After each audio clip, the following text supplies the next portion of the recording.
সুপ্রভাত বন্ধুরা, আজ আবার চলে এসেছি দক্ষিণ ভারতের অন্যতম একটি রাইস রেসিপি, লেমন রাইসের রেসিপি নিয়ে।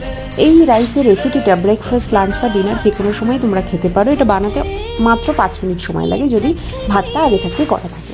দক্ষিণ ভারত আমরা জানি যে ভারতের দক্ষিণ প্রান্ত অসম্ভবভাবে সাফল্যমণ্ডিত। এই অসম্ভব সাফল্যের পিছনে দুটো ফ্যাক্টর কাজ করে বলে আমার মনে হয়। এক, এনাদের যে সহজ সরল জীবনযাত্রা, যা ভারতীয় রুট এবং কালচারের সাথে অসম্ভবভাবে যুক্ত এখনও পর্যন্ত। প্রতিটি দক্ষিণ ভারতীয় পরিবার ভোর 3টে থেকে 3:30 থেকে নিজেদের জীবনযাত্রা শুরু করে। আর 2 নম্বর, এদের প্রত্যেক জীবনের খাওয়া দাওয়া অসম্ভব সহজ সরল সহজপাচ্য খাওয়া দাওয়ার সাথে যুক্ত।